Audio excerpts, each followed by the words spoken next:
আমার পয়গম্বরকে দেখতো এক নজর, তারা শুধু হাত নয়, তারা কলিজা কেটে ফেলতো। যার চেহারা যার চেহারা সুন্দর, যে চেহারা আলোতে রাতের ঘোর অন্ধকারে ঘরের মধ্যে সুইচ খুঁজে পাওয়া যায়, কি মনে করেন? আবু হুরায়রা রাদিয়াল্লাহু তাআলা নবীর কাছে বসা, একবার নবীর চেহারার দিকে তাকায়, একবার চাঁদের দিকে তাকায়। নবী বলেন, আবু হুরায়রা এরকম করো কেন? দেখি একবার তুমি উপরে তাকাও, একবার নিচে তাকাও। আবু হুরায়রা বলে, পয়গম্বর, দেখি জমিনের চাঁদটা বেশি সুন্দর না আসমানের চাঁদটা বেশি সুন্দর? সুবহানাল্লাহ কইতেন না? নবী বলে, তাহলে কি সিদ্ধান্ত পাইলা? আবু হুরায়রা রাদিয়াল্লাহু তাআলা ডাকতে বলে, পয়গম্বর, আল্লাহর কসম করে বলি, ওই আকাশের চাঁদের চেয়েও জমিনের চাঁদটা হাজার হাজার গুণে বেশি সুন্দর। কেমন নবী পাইছে হিসাব নাই।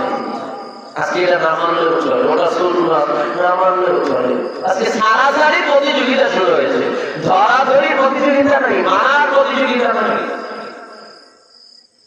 ইউসুফ আলাইহিস সালামকে সবচেয়ে সুন্দর নাম করা হয়েছিল, যার সৌন্দর্য দেখে মিশরের নারীরা এক নজর তাকাইছে আর চৌকি দিতে পারবে না।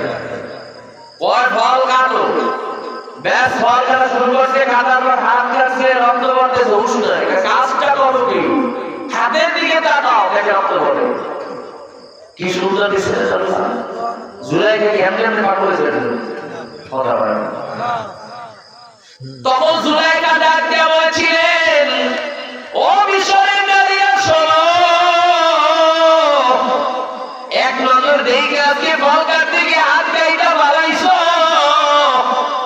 নিজেদেরকে নিয়ন্ত্রণে রাখতে পারো নাই, তাহলে সেই মানুষটাকে 24টা ঘন্টা আমার রাজ দরবারের মধ্যে দেখে আমি নিজের কেমনি নিজে ঠিক রাখি।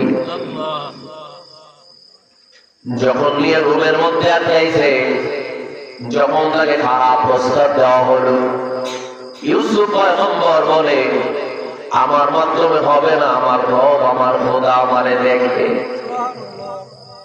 জুলাইখা বলে, কেন সবাই তুমি যে খোদার কথা বলছো তারে ঢাইকে দিতে আসি। খোদারে ঢাইকে দেয়, এই খোদা বলতো সেই খোদা মনে করে নাই, উনি মনে করছো না রুমের মধ্যে যেটা বানানো আছে মূর্তি, সেই মূর্তির খোদাকে মনে করছে।